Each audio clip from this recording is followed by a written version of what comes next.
Thank you. प्रथम, अब हमने फर्स्ट वीडियो में, जिसका लिंक मैं इस वीडियो के अंत में आपके लिए छोड़ दूंगा, राइट, हम लोग डिस्कस कर रहे थे moment of inertia, right.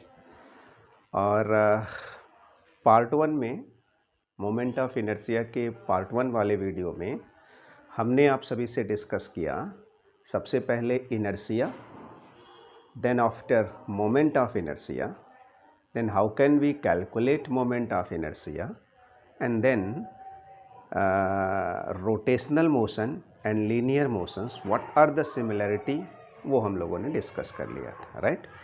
So in this video we will discuss radius of gyration and then some formula, I mean formula for the moment of inertia of body, right। तो सबसे पहले radius of gyration, ठीक। मैंने आप सभी से कहा था कि मोमेंट ऑफ इनर्शिया का मतलब होता है बॉडी की वो प्रॉपर्टी जिस प्रॉपर्टी के कारण बॉडी अपने रोटेशनल मोशन में होने वाले चेंजेस का अपोज करती, ठीक। पार्टिकल का मोमेंट ऑफ इनर्शिया कैलकुलेट करना हो, I is equal to mr square, right. Body का मोमेंट ऑफ इनर्शिया कैलकुलेट करना हो तो हम लोगों ने कहा था कि discrete body then I is equal to summation mr square, continuous body then I is equal to integration r square dm। mi of a body depends on its mass, position of axis of rotation and distribution of mass around the axis।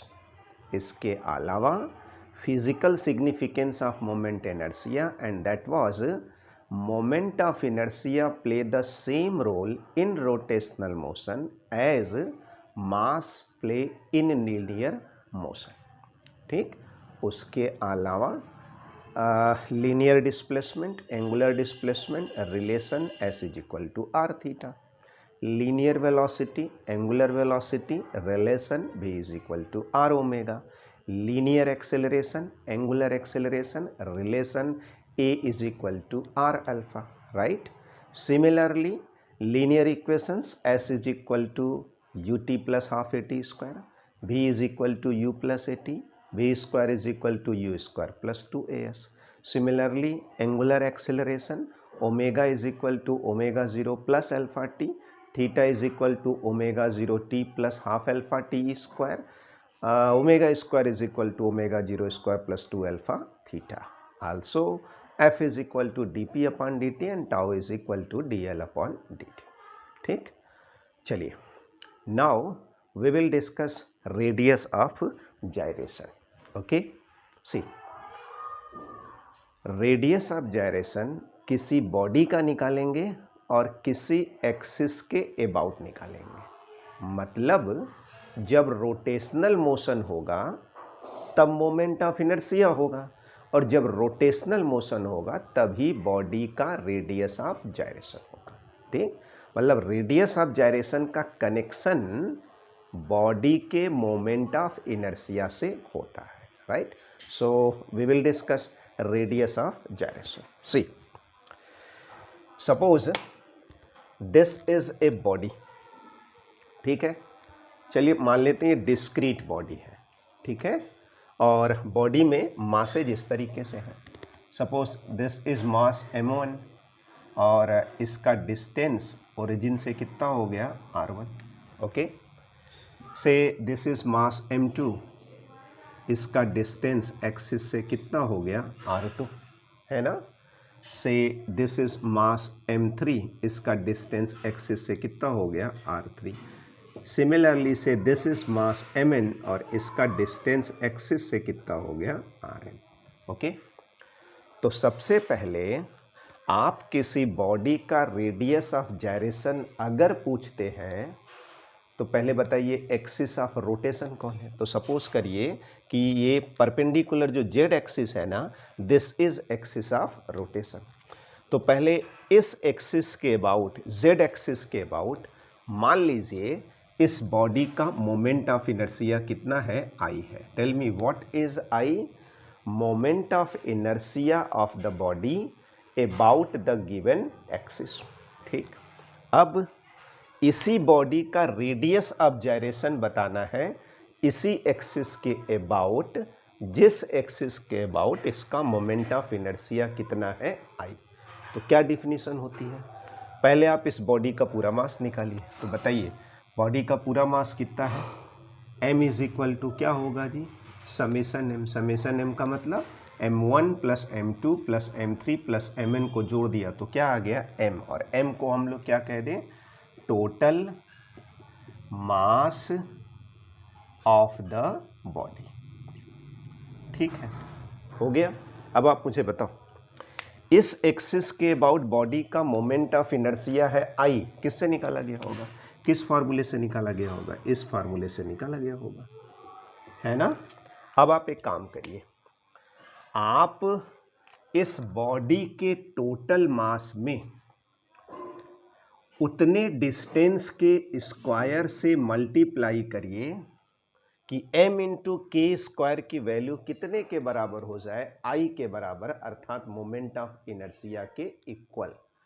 तब ये जो radial distance होगा ना, that radial distance is called radius of gyration of the body about the given axis. जैसे मान लो I is equal to M K square, तो radius of gyration का फॉर्मूला क्या आएगा, K is equal to root over I upon M.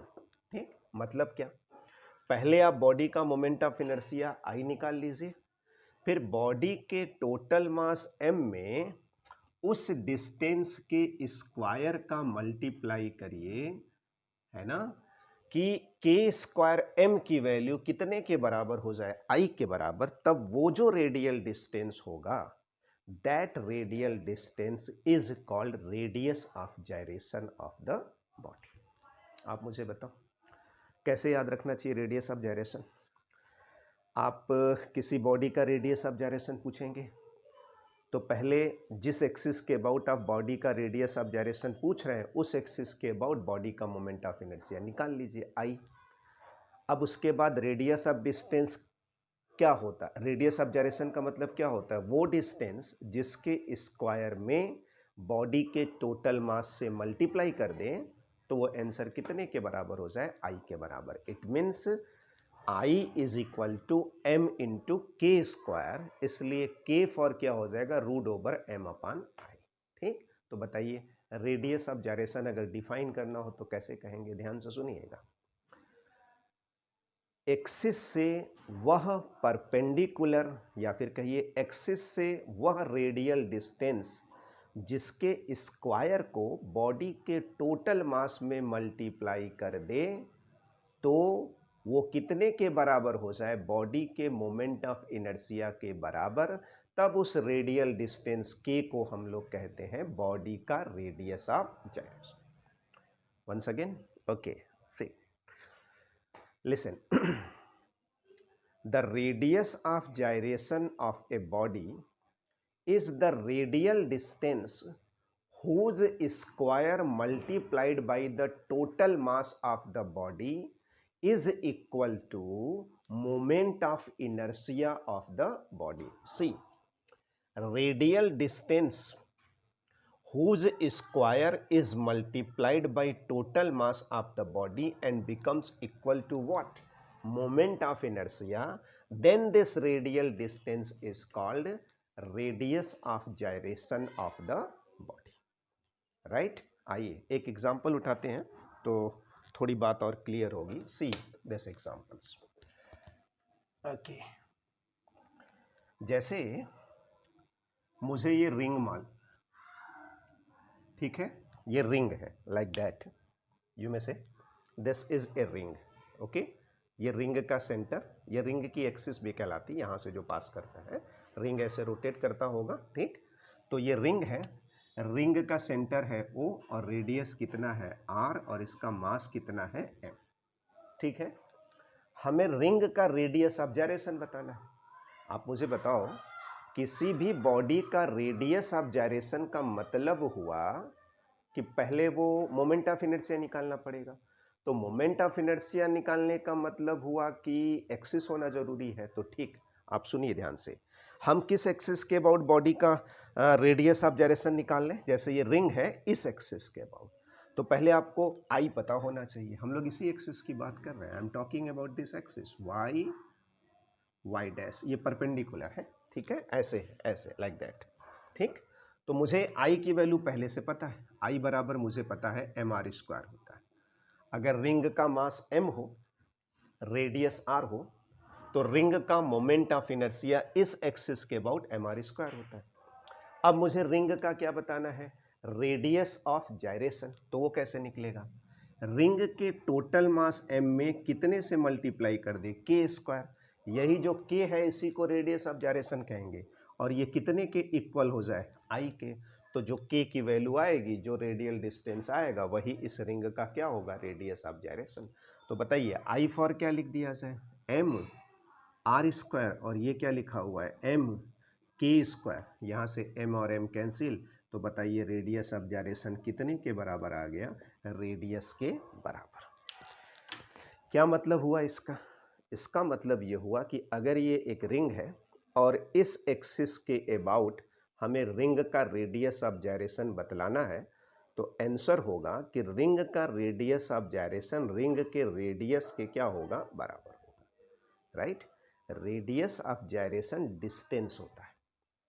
कौन सा distance होता है, जिसके स्क्वायर को बॉडी के टोटल मास से मल्टीप्लाई कर दे तो वो किसके बराबर हो जाता है, आई के इक्वल हो जाता है। इसीलिए तो कहते हैं I is equal to M K square, तो K is equal to root over M by I. जैसे आप मुझे बताओ, मैं डिस्क की बात करूं, डिस्क का मतलब इस तरह है ना, ये रिंग नहीं है, ये पूरा प्लेट है ना, इसको डिस्क कहते हैं। और मान लीजिए ये इस एक्सिस के अबाउट रोटेट कर रहा है, ऐसे ये एक्सिस है और इस तरीके से रोटेट कर रहा है, लाइक दैट, है ना, ठीक। क्योंकि रोटेशन होगा तभी मोमेंट ऑफ इनर्शिया की बात होती, ठीक। तो मैंने डिस्क को सोचा ऐसे बना देते हैं, इस तरीके से, ठीक। अब मुझे डिस्क का मोमेंट ऑफ इनर्शिया ये मालूम है, I is equal to m are square by two. तो अब इसका रेडियस ऑफ जायरेशन डिस्क का कैसे निकालेंगे, तो अब की बार यहाँ पे क्या लिखना पड़ेगा, M are square by two. तो बताइए के की वैल्यू कितनी आएगी, प्लस माइनस आर अपान कितना, रूट टू। तो आप समझ गए, रेडियस ऑफ जायरेशन का मतलब होता है वो डिस्टेंस जिसके स्क्वायर को मास से मल्टीप्लाई करे तो किसके बराबर हो जाए, मोमेंट ऑफ इनर्शिया के इक्वल। जैसे एक न्यूमेरिकल प्रॉब्लम, जरा देखिए तो न्यूमेरिकल प्रॉब्लम आइए। अभी जो मैंने पार्ट 1 में, मतलब पहले वाले वीडियो में मैंने एक एग्जांपल उठाया था ना, सिंपल से एग्जाम है, उसी को उठा लेता हूँ। जैसे ये एक सिस्टम है, बताओ ये कितना केजी, 4 केजी, ये कितना केजी, 6 केजी। सिस्टम का नाम क्या हो गया, ए बी, और ये एक्सिस है। बिना एक्सिस बताए मोमेंट ऑफ इनर्शिया नहीं निकलता। इस पॉइंट का नाम ओ है, and that distance is 2 metre, right, and this distance is also 2 metre because this is bisector, okay. तो अब हमसे ये पूछा गया कि इस सिस्टम का रेडियस ऑफ जायरेशन बताइए। कॉमन सेंस की बात है, इस एक्सिस के अबाउट। तो सबसे पहले इस एक्सिस के अबाउट इसका मोमेंट ऑफ इनर्शिया निकाल लें। कैसे निकालेंगे, I is equal to m1 r1 square, right, और क्या m2 r2 स्क्वायर, है ना। तो बताओ कितना आ जाएगा, i इज इक्वल टू ये m हो गया, डिस्टेंस 2 स्क्वायर, और ये m हो गया ये, और डिस्टेंस यहाँ भी कितना 2 स्क्वायर, तो ये कितना हुआ जी 16, और ये कितना हुआ 6 और 4 24, कितना आ गया 40 केजी मीटर स्क्वायर, ठीक। हमें इस सिस्टम का रेडियस ऑफ जायरेशन निकालना था, तो मैंने पहले इस एक्सिस के अबाउट इसका मोमेंट ऑफ इनर्शिया निकाल के रख लिया। अच्छा, इस सिस्टम का टोटल मास बताओ, तो टोटल मास m कैसे निकलेगा जी, 4 केजी और 6 केजी, कितना केजी हो गया 10 केजी, राइट, ठीक। तो अब रेडियस ऑफ जायरेशन क्या है, बॉडी के टोटल मास में उस डिस्टेंस के स्क्वायर का मल्टीप्लाई करिए कि वो कितने के बराबर हो जाए, आई के। तो ये जो के डिस्टेंस होगा यही क्या होगा, रेडियस ऑफ जायरेशन। तो बताओ m की जगह कितना रख दें 10 kg, k की वैल्यू हमें निकालनी है और i की वैल्यू कितनी है 40। 10 से 10 कट गया तो बोलो k की वैल्यू कितनी होगी √4, यानी कुल मिला के कितना मीटर आ गया 2 मीटर, राइट। तो आई होप सो कि आप सभी को रेडियस ऑफ जायरेशन की मीनिंग समझ में आ गए। कोई प्रॉब्लम नहीं है, कभी भी आपसे रेडियस ऑफ जायरेशन पूछा जाए आप पहले एक्सिस सोचिएगा, फिर उस एक्सिस के अबाउट बॉडी का मोमेंट ऑफ इनर्शिया निकालिएगा, उस बॉडी का टोटल मास पूछ लीजिएगा और फिर क्या फार्मूला होता है mk² is equal to I, it means k is equal to √I/m। मेरी बात आप सभी को समझ में आ गई? चलिए ठीक है, तो हम लोग मोमेंट ऑफ इनर्शिया की डिफिनीशन कैसे कैलकुलेट करते हैं, उसका फार्मूला किस पे डिपेंड करता है वो जान लिए, फिजिकल सिग्निफिकेंस जान लिया, थोड़ा रोटेशनल और लीनियर मोशंस के बारे में जान लिया और अभी अभी किसके बारे में जान लिया, रेडियस ऑफ जायरेशन के बारे में। अब मैं कुछ बॉडी की मोमेंट ऑफ इनर्शिया का फार्मूला आपको डायरेक्ट बोलूँगा। वैसे आप सभी एक बार जान लीजिए कि ये सारी बातें आप 11th क्लास में पढ़ते हो, राइट। ऐसा नहीं है, आपके लिए बिल्कुल नया नहीं है, इसलिए चीज़ों को आप बड़े आराम से सीख सकते हो, ठीक। तो अभी मैं एक काम करता हूँ कि हम लोग कुछ फार्मूले का डेरिवेशन, ठीक है, देख लेंगे, क्योंकि आपको बीएससी पार्ट 1 का जो पहला पेपर है वो ऑब्जेक्टिव है, ठीक है। तो इसलिए मैंने ये सोचा है ठीक है जितना ज़रूरी है वो ज़रूर आपके साथ डिस्कस कर लेता हूँ, बात समझ में आ जाए और फिर आपकी जो क्वेरी होगी आप डिस्कस कर सकते हैं, वो ज़्यादा बेहतर आइडिया होगा, राइट। तो अब मैं कुछ फार्मूला आपके साथ डिस्कस करूँगा, वो आप सीखिए और फिर मैंने आपको कहा कि हैंड रिटन नोट्स डिस्क्रिप्शन में जो लिंक है उस पर पड़ा होगा, आप उसको डाउनलोड करके देख सकते हैं। जो भी बातें मैं इस वाइट बोर्ड पर लिख रहा था वो सब हैंड रिटन नोट्स पे होगा। तो चलिए कौन कौन सा फार्मूला हमें याद रखना है, कम से कम उसे ध्यान रखना है, वो सीखिए, ठीक। तो सबसे पहले कौन सा फार्मूला मुझे याद रखा है, सुनिए। सबसे पहले रॉड के मोमेंट ऑफ इनर्शिया का फार्मूला मैं याद रखना चाहूँगा, ठीक। तो कौन सा फार्मूला, सबसे पहले ये एक रॉड है, लेकिन इसमें एक बड़ी इंपॉर्टेंट बात होती है, ये रॉड जो होगा वो यूनिफॉर्म रॉड होगा। यूनिफॉर्म रॉड का मतलब ये है कि ऐसा नहीं है कि ये कहीं मोटा और कहीं पतला होगा। इस रॉड में से कहीं भी आप यूनिट लेंथ काट के उसका वेट करेंगे तो हमेशा सेम आना चाहिए, उसका मास हमेशा क्या आना चाहिए, सेम।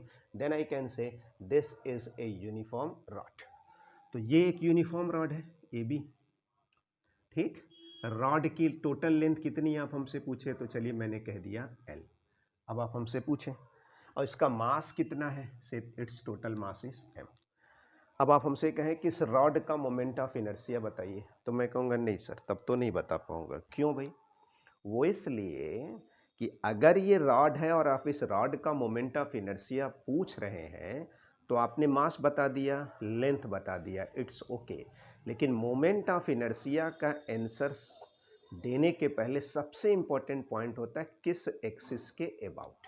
इस एक्सिस के अबाउट बाइसेक्टर ऐसे रॉड घूमेगा कि इस एक्सिस के अबाउट, है ना, कि इस एक्सिस के अबाउट। तो इसीलिए मैं आपसे कह रहा हूँ कि मोस्ट इंपॉर्टेंट होता है किसी बॉडी की मोमेंट ऑफ इनर्शिया अगर आप लिख रहे हैं तो जरूरी है कि किस एक्सिस के अबाउट वो आप अच्छे से जानिए। एक्सिस बदल जाएगा तो मोमेंट ऑफ इनर्शिया का आंसर बदल जाएगा। तो हम लोग क्या लर्न करने जा रहे हैं, देखिए इस रॉड जिसका मास m है और लेंथ कितना है l है, उसका ये जो बाइसेक्टर है ना, ठीक है, इस बाइसेक्टर के रेस्पेक्ट में इसका मोमेंट ऑफ इनर्शिया मैं कैलकुलेट करूं, ये l/2 होगा और ये क्या होगा l/2।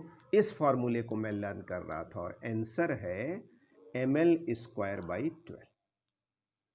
क्या आंसर है ml²/12। स्मॉल l लिखा या कैपिटल L लिखा या, तो आप मुझे बताइए अगर रॉड की लेंथ L हो, राइट, मास m हो, तो उसके बाइसेक्टर के अबाउट उसके मोमेंट ऑफ इनर्शिया का फॉर्मूला हम लोग ध्यान रखेंगे, याद रखेंगे, and that will be I is equal to ml²/12।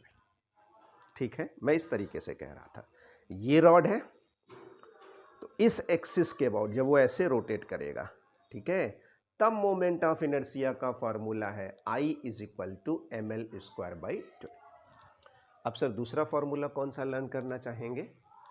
ये एक रेक्टेंगुलर लेमिना है, ठीक। इसकी लेंथ कितनी है L, इसका ब्रीथ कितना है B, और इस एक्सिस के अबाउट, इस एक्सिस का मतलब वो एक्सिस ऐसे परपेंडिकुलर, ठीक। जैसे इस पे देखें आप, this is a rectangular lamina, this is length, right, this is breadth, ये L हो गया और ये हो गया B, और इसका टोटल मास कितना है M। अब इस एक्सिस के अबाउट ऐसे ऐसे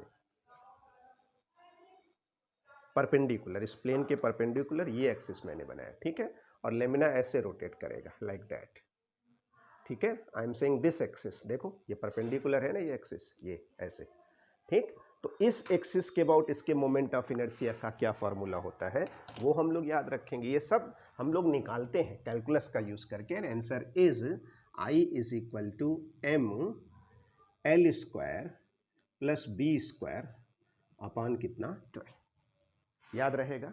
रेक्टेंगुलर लेमिना का मास कितना है m, लेंथ कितनी है L, और ब्रीथ कितना है B, तो किस एक्सिस के अबाउट, इसके प्लेन के परपेंडिकुलर जो उसके सेंटर से पास करे, ये आंसर होता है, ठीक है। अब आइए अगले फॉर्मूले पे चलते हैं। ये एक रिंग है, क्या है, रिंग। रिंग का रेडियस कितना है r और मास कितना है m। किस एक्सिस के अबाउट हम लोग रिंग का मोमेंट ऑफ इनर्शिया लर्न करने जा रहे हैं, रिंग के प्लेन के perpendicular, this is ring, see this is ring, है ना। इसका रेडियस कितना है r और इसका मास कितना है m। हम किस एक्सिस के अबाउट कह रहे हैं, जो इसके प्लेन के परपेंडिकुलर इसके सेंटर से पास करेगा, रिंग ऐसे रोटेट करेगा, है ना, ठीक है। तो इस एक्सिस के अबाउट मोमेंट ऑफ इनर्शिया कितना होता है रिंग का, उसका उत्तर सुनिए। उत्तर होता है I is equal to m are square, see I is equal to m are square. Ring ही नहीं, अगर रिंग के बजाय सिलेंडर हो ऐसे लाइक दैट, और इस सिलेंडर की लेंथ कितनी हो L, इसका मास कितना हो M, और इसका रेडियस कितना हो R, अगर मैं इस सिलेंडर का जिसका मास कितना है M, hello cylinder, I am saying this is hello cylinder, कौन सा सिलेंडर होगा ये, हालो सिलेंडर, लाइक दैट, जैसे ये है, see this is hello cylinder, ठीक है, दिस इज हालो सिलेंडर। तो इस एक्सिस के अबाउट मतलब ये ऐसे रोटेट करेगा, ठीक है, इस एक्सिस के अबाउट, इसकी लेंथ कितनी है L, इसका रेडियस कितना है R, और इसका टोटल मास कितना है M, उसका भी मोमेंट ऑफ इनर्शिया इतना ही होता है m into R square. Hollow cylinder का भी m इंटू आर स्क्वायर इस एक्सिस के अबाउट, और रिंग का भी कितना m इंटू आर स्क्वायर। आप क्या देख रहे हो, L पे डिपेंड नहीं कर रहा है ना, केवल किस पे डिपेंड कर रहा है, m पे और किस पे, r पे। खैर, इसके अलावा सर कौन सा फॉर्मूला लर्न रखना चाहेंगे, तो अब डिस्क की बारी, किसकी बारी आ गई, डिस्क की। तो ये डिस्क है, डिस्क का मतलब क्या होता है जी, प्लेट, है ना, सर्कुलर प्लेट, ठीक है ना, गोला है और प्लेट है, पूरा है। रिंग होता तो केवल किनारे किनारे मास होता, ठीक। अब इस डिस्क का मोमेंट ऑफ इनर्शिया इस एक्सिस के अबाउट परपेंडिकुलर ऐसे या इस तरीके से, नौसी इस एक्सिस के अबाउट ऐसे, ठीक है, राइट। इस एक्सिस के अबाउट अगर डिस्क का मोमेंट ऑफ इनर्शिया पूछिए, तो अब ये डिस्क है ना, तो ये पूरा भरा होगा ऐसे, और इसी तरह सॉलिड सिलेंडर, तो इसका जो आंसर होता है ये एम आर स्क्वायर होता है, और ये कितना हो जाता है एम आर स्क्वायर बाई 2। वैसे एक बात हम लोग जानते हैं, मोमेंट ऑफ इनर्शिया में m इंटू आर स्क्वायर होता है ना जी, तो रिंग में मास चूंकि दूर दूर होगा तो उसका मोमेंट ऑफ इनर्शिया अधिक होगा, इसलिए उसमें एम आर स्क्वायर है, जबकि डिस्क में मास पास पास हो जाएगा, इसलिए वो एम आर स्क्वायर बाई 2 होता है। मतलब डिस्क का मोमेंट ऑफ इनर्शिया कम होता है और रिंग का मोमेंट ऑफ इनर्शिया अधिक होता है। ये बात भी आप सोच के रखोगे तो भी ध्यान रहता है, ठीक। तो चलिए, डिस्क का moment of inertia M are square by 2, और रिंग का मोमेंट सॉरी क्या बोलते हैं, सॉलिड सिलेंडर का भी मोमेंट ऑफ इनर्शिया कितना हो जाएगा, एम आर स्क्वायर बाई 2, जबकि हालो सिलेंडर का moment of inertia M are square होता है और रिंग का मोमेंट ऑफ इनर्शिया कितना होता है, M are square, right. Okay okay, ठीक। चलिए अब आगे चलते हैं, ठीक है। अब गोले के मोमेंट ऑफ इनर्शिया की बात कर ले, किसकी मोमेंट ऑफ इनर्शिया, गोला, ठीक है। गोले की मोमेंट ऑफ इनर्शिया के बारे में सुनिए। वेट,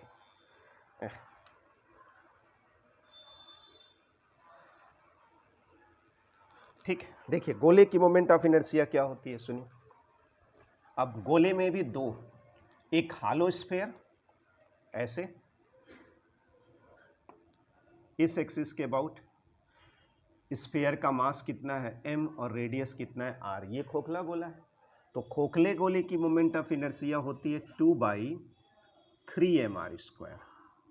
ठीक है, और अगर ये सॉलिड स्फीयर हम लोग बना दें, मतलब इसको हम भर देते हैं ऐसे, अभी भी रेडियस r है और मास कितना है m है, तब इसका मोमेंट ऑफ इनर्शिया होता है I = 2/5 mr²। अच्छा आप मुझे बताओ, खोखले गोले में मास दूर दूर हो गया ना, तो खोखले गोले का मोमेंट ऑफ इनर्शिया ज़्यादा होना चाहिए, स्फेरिकल सेल का मोमेंट ऑफ इनर्शिया ज़्यादा होना चाहिए, और सॉलिड स्फीयर का मोमेंट ऑफ इनर्शिया क्या होना चाहिए, कम होना चाहिए। ठीक, तो 2/5 लेस है ना, और 2/3 अधिक है।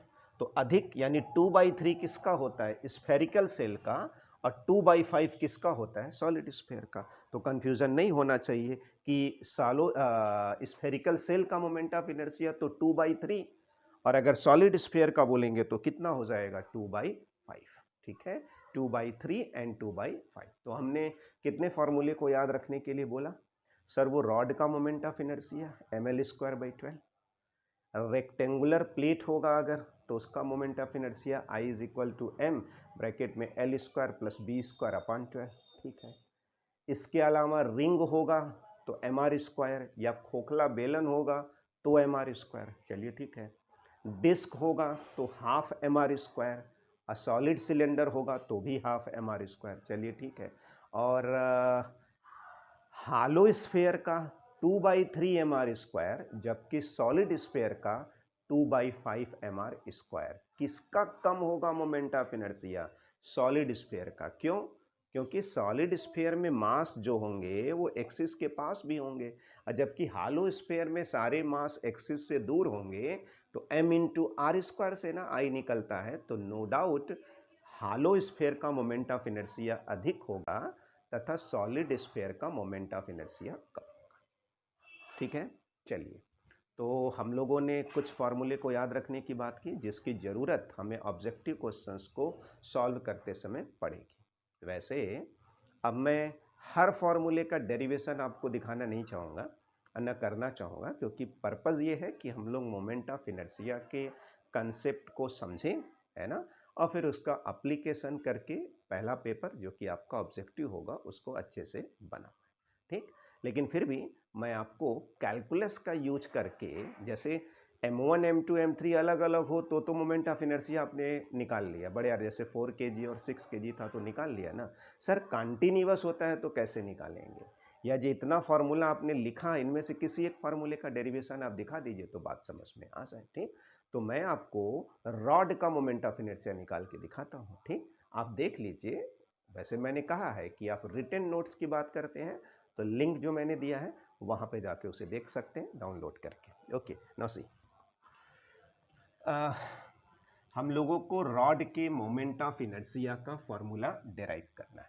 तो ऐसे ही ना डेराइव करना आप चाहिए। देखो हमने कहा चलिए ये एक रॉड है, ठीक है सर ये एक रॉड हो गया, लेकिन एक शर्त है, ये यूनिफॉर्म रॉड है। रॉड का नाम क्या है, ए, और क्या जी, बी। ठीक है, रॉड का टोटल मास कितना है, m, रॉड की टोटल लेंथ कितनी है, l, है ना। ठीक है, अब आप बताइए रॉड का मोमेंट ऑफ इनर्शिया। तो मैंने कहा सर ऐसे नहीं बोलते, आप बताइए किस एक्सिस के अबाउट, इस एक्सिस के अबाउट कि इस एक्सिस के अबाउट कि इस एक्सिस के अबाउट। तो मैंने कहा उसके बाइसेक्टर के अबाउट, जिसका फार्मूला हम लोगों ने लर्न किया हुआ, इसके अबाउट। ठीक है सर, चलिए अगर ये बाइसेक्टर है तो फिर ये कितना होगा, l/2 इधर से और l/2 इधर से। बोलो भाई, ठीक है ना, यही होना चाहिए। ठीक, पहले एक काम करते हैं, पूरे रॉड की जो लेंथ है वो l है और इसका मास कितना है, m है, तो रॉड के यूनिट लेंथ का मास कितना होगा, जिसको हम लोग कहेंगे मास पर यूनिट लेंथ। बोलो कितना होगा, ये होगा m/l होगा ना। मास पर यूनिट लेंथ कितना हो जाएगा, m/l। अब सर ये तो कंटिन्यूअस सिस्टम है, तो इसका मोमेंट ऑफ इनर्शिया कैसे निकाल सकते हैं? तो पहले आप एक छोटा सा मास एलिमेंट लीजिए इस रॉड का, है ना। तो देखो कहाँ पे ले रहा हूँ, यहाँ पे ले रहा हूँ। एक लाइन यहाँ जो कितनी डिस्टेंस पे है, x डिस्टेंस पे, और फिर एक लाइन यहाँ जो कितनी डिस्टेंस पे है, x प्लस डी एक्स, ऐसे। यानी यहाँ से लेके यहाँ तक x और यहाँ से लेके यहाँ तक x प्लस डी एक्स। तो ये मोटाई कितने के बराबर आ गई, ये वाली ये मोटाई कितने के बराबर आ गई, dx, बोलो, है ना। और इसका जो मास होगा वो भी बहुत कम होगा, तो उसको मैंने क्या कह दिया, dm। ठीक, तो बताना dm की वैल्यू कैसे निकलेगी। dm की वैल्यू देखो, अगर लेंथ 1 हो तो मास कितना है, m/l, और लेंथ कितना है, dx, तो इसका मास कितना होगा जिसकी लेंथ या जिसकी मोटाई dx है, तो m/l में मल्टीप्लाई कर दिया किससे, dx से, और उसी को मैंने कह दिया dm, m स्मॉल मैंने यूज किया है। तो dm किसका मास है, इस छोटे से एलिमेंट का। ठीक, तो अब इस छोटे से एलिमेंट का इस एक्सिस के अबाउट मोमेंट ऑफ इनर्शिया निकाल लें। तो इसका डिस्टेंस यहाँ से कितना है, x है ना, तो जो इसका मोमेंट ऑफ इनर्शिया होगा उसको di कहेंगे, और di की वैल्यू कितनी होगी, dm मास हो गया, और ये कितना दूर है एक्सिस से, x²। ठीक है ना। अब अगर आप di निकाल लेते हैं तो टोटल i निकालने के लिए आपको di का क्या करना पड़ेगा, इंटीग्रेशन, और इंटीग्रेशन di का मतलब क्या हो गया, dm इंटू कितना, x², ऐसे कर देते हैं, है ना। अब बताओ यहाँ dm की वैल्यू रख दें, m/l इंटू डी एक्स, तो बोलो i फॉर कितना हो जाएगा, इंटीग्रेशन dm की वैल्यू कितनी थी, m/l इंटू कितना, dx, और पहले से यहाँ क्या लिखा हुआ है, x²। अब आप मुझे बताओ इंटीग्रेशन किसके सापेक्ष, x के सापेक्ष। m तो कांस्टेंट है, l भी कांस्टेंट है, तो वो बाहर आ जाएगा। तो बताओ i फॉर कितना हो गया, m/l इंटीग्रेशन x² और क्या, dx। अब हम कहते हैं कि इस तरीके से एलिमेंट को एक्सपैंड करिए कि पूरा रॉड कवर हो जाए। तो मुझे बताओ ये वाली जो लाइन है ये यहाँ तक आ जाए, और ये वाली लाइन जो है यहाँ तक चली जाए, या कहिए x की वैल्यू कहाँ से कहाँ तक, x की वैल्यू -l/2 से x की वैल्यू कहाँ तक ले जाए, +l/2, तो ये पूरा रॉड कवर हो जाएगा। इसलिए इंटीग्रेशन की लिमिट यहाँ लिखते हैं -l/2 से कहाँ तक, +l/2। ठीक, अब ये x² इवन फंक्शन है ना, इवन फंक्शन है, तो इसको आप इधर लेते जाइए और इसको ऐसे लिख सकते हैं 2m/l, ये स्मॉल l नहीं है, इसको आप कैपिटल L ही लिख लें, अगर लेंथ आपने कैपिटल L लिया है तो 2m/l, और ये कहाँ से कहाँ तक, 0l/2 x² कितना हो जाएगा, dx। अब आप इस इंटीग्रेशन को कैलकुलेट करिए, अपने आप लास्ट में आपका आंसर आएगा ml² कितना, 12। ठीक है ना, कैसे आ जाएगा लास्ट में आंसर, अगर आप देखना चाहें इंटीग्रेशन, वैसे आप सभी जानते हैं इसलिए बना पाएंगे। बताइए कितना होगा, i = 2m/l, है ना, और इसका इंटीग्रेशन कितना हो जाएगा, x³ और कहाँ से कहाँ तक लिमिट, 0 से l/2। इस 3 को बाहर कर लीजिए तो 2/3 m/l, और ये बताओ 3 टाइम्स करेंगे तो क्या आ जाएगा, l³/2 × 2 × 2, यही ना। ठीक, 1 2 से 2 कैंसिल कर दिया, 2 2 × 4 3 × 12, we got the answer i = ml²/12, right. चलिए, तो हम लोगों ने क्या क्या डिस्कस आज किया इस लेक्चर में, रेडियस ऑफ जायरेशन के बारे में, और कुछ फार्मूले, मतलब रिंग का मोमेंट ऑफ इनर्शिया, डिस्क का मोमेंट ऑफ इनर्शिया, ठोस गोले का मोमेंट ऑफ इनर्शिया, खोखले गोले का मोमेंट ऑफ इनर्शिया, छड़ का मोमेंट ऑफ इनर्शिया, ये सब फार्मूले जब हम लोग डायरेक्ट याद रखेंगे, ध्यान रखेंगे, तब जो ऑब्जेक्टिव क्वेश्चंस होगा उसको आसानी से सॉल्व कर पाएंगे। अंत में मैंने कंटिन्यूअस बॉडी का मोमेंट ऑफ इनर्शिया इंटीग्रेशन का यूज करके कैसे निकालते हैं वो आपको एक्सप्लेन किया, राइट। तो इस लेक्चर में बस इतना ही। नेक्स्ट लेक्चर में मोमेंट ऑफ इनर्शिया का 2 इम्पॉर्टेंट थ्योरम, जिसका बहुत बेहतरीन एप्लीकेशन होता है फिजिक्स में, वो पढ़ेंगे। उनमें से एक को कहते हैं परपेंडिकुलर एक्सिस थ्योरम, और दूसरे को कहते हैं पैरेलल एक्सिस थ्योरम। ये बातें हम लोग नेक्स्ट टर्म में करेंगे। आज के लिए बस इतना ही। Thank you.